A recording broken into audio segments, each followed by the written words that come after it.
Welcome back to Radio Entrepreneurs. I'm Jonathan Freedman, and our next guest up needs little introduction. Marc Z of Marc Z Legal Staffing. Welcome back, as always, to Radio Entrepreneurs. Thanks, John. Thanks for having me. Great to see you.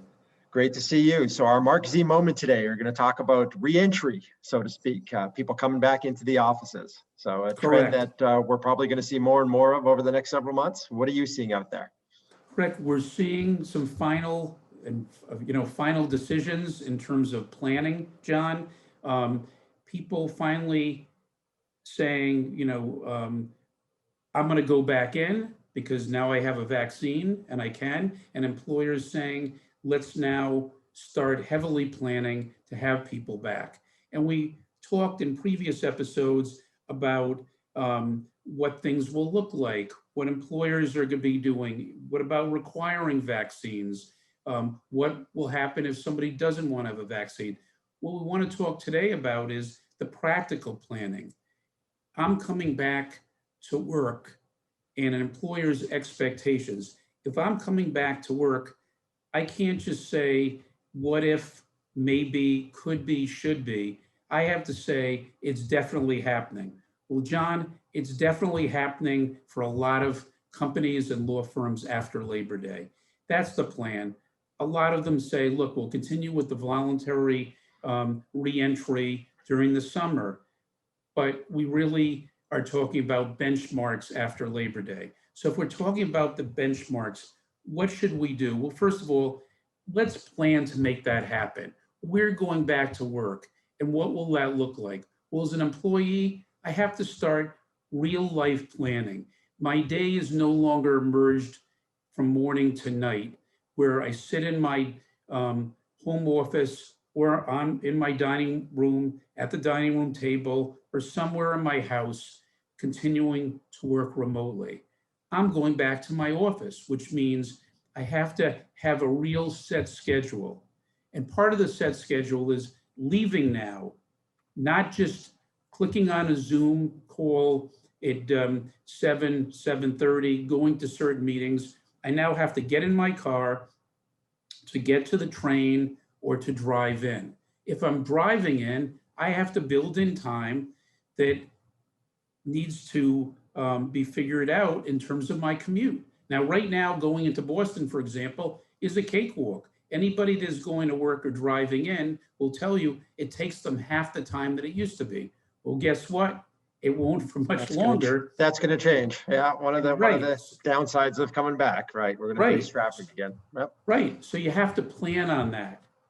You also have to plan on a parking garage or a parking space. Right now, you can use Spot Hero. There's spaces on the street you can actually get right in front of your buildings downtown. Not much longer. So you have to say, maybe it's time that I enter into a monthly parking lease agreement. There's some great deals going on now if you get in. Some people that took an Airbnb in Hawaii to work remotely, now they're coming, they gave up their apartment in the city or outside the city. They're going to have to start looking at apartments again or houses again. If they do that, they should do it now, because apartment complexes or units or unofficially landlords are offering free rent or discounted rent to get people back in. If you do it now, if you wait 3 or 4 months, then you're going to start seeing rentals go back gradually to what they were, because now people are planning and they want to get ahead of it. So you point out a lot of really interesting things happen, a lot of dynamics, a lot of, I think what I think people envision in some degree is like a light switch, right? We're going to flip a switch and suddenly it's going to be back to normal after Labor Day. That's probably not reality. I think we're going to have a lot of organizations that are somewhere in between, and some flexibility. And, there's all that talk of what is the new normal going to look like? And are we seeing employers, firms looking at it and saying, here's what the trends are, but this is what we're going to do? Are they carving out their sort of unique footprint and an opportunity to create a corporate culture that is maybe different from the norm, so to speak? Some are, is the short answer, because what they're looking at. I know, for example, in my company, we're saying, how can you go from everybody working remotely or mostly remotely to requiring everybody back in the office? So a lot of firms and companies are talking about a transition year where you'll come in for a certain amount of time, a certain amount of days, and you can work from home for a certain amount of days. So the requiring the every day is going to be a lower percentage over the course of the year. There'll be definitely a transition year, but people have to really start planning. Ultimately, it could be full-time. For example, I know this sounds like something that a lot of people didn't think of, but a lot of people have been homeschooling during the pandemic. So of their children, they're going to have to start planning, especially if they have really, really young children, to get them into some form of a daycare, because daycare maybe didn't have the kind of spots that they needed, or they didn't want, it was an affordability where they could have their kids at home, or people that got dogs during the pandemic, or cats.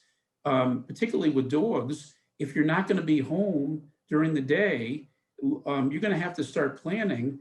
Dogs are going to start, the dogs that you had that were walked but were still at home, that you left at home during the day before, and now you're there every day, you're going to have to start planning on, what am I going to do? Because what all the psychologists are talking about is dogs are going to start having separation anxiety.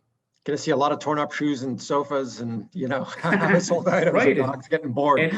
And other things too that they do to get back at you, because all of a sudden it's like, what's going on? Why are you leaving me again? So yes, it's not going to be an all or nothing, John, but it's going to be a process that people have to start planning for. So you touch on a number of interesting things, planning for the commute, planning for, the potential of flexibility. What about reentry into that office space? Are we seeing, or will we see companies start to reshuffle office configuration? I know we saw some of that obviously during the pandemic as people were putting up barriers and, small things of that nature. But, the company meeting in a conference room.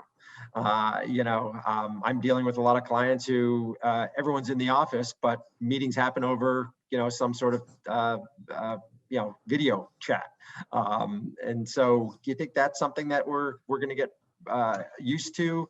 Do you think that we'll huddle together in a conference room come fall? How do you think companies will play those things out? Because I imagine there's a lot of questions that applicants have coming into these companies, culture, et cetera. How do they align with my own beliefs or feelings? And then also the practical aspect of, well, we're all back in the same building, yet we can't gather together in one room. I think initially there's going to be spacing. So if you want to be in a conference room, you're going to have spacing until everybody's vaccinated and everybody feels comfortable.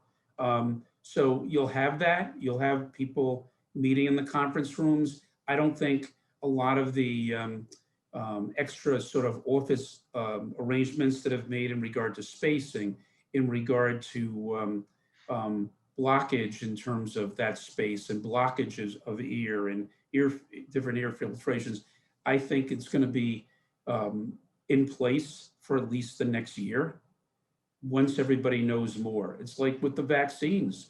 The vaccines were emergency vaccines. The FDA is catching up to a lot of the protocols, and nothing is official. But I think it's going to be a transition year where you're going to have certain things that will stay in place, but little things like, if everybody's vaccinated, maybe you don't have to be on a tennis court with a mask anymore if you're indoors, or if you're outdoors, maybe you now can totally be playing tennis with everybody without masks. So I think. Sorry, I was going to say it's really interesting. I mean, some of the concern, obviously, CDC comes out with new guidelines and suddenly everybody's hugging everyone and dropping their masks. I think to your point, sort of a gradual reentry and a, sort of a toe in the water, wade in, see how it goes, adjust, but do some planning is the bottom line message. Correct. Plan. Excellent. Mark Z, Mark Z Legal Staffing. Always a pleasure to see you and have you on Radio Entrepreneurs. And if people want to reach out to you or have further questions, what's the best way for them to reach you? Thanks, John. It's been a pleasure. First of all, just Google Marc Z, M-A-R-C, and the letter Z, or marczlegal.com, MARCZLEGAL.com, and 617-338-1300. Excellent. Of course, this has been a Mark Z moment, and we'll be right back with another segment on Radio Entrepreneurs.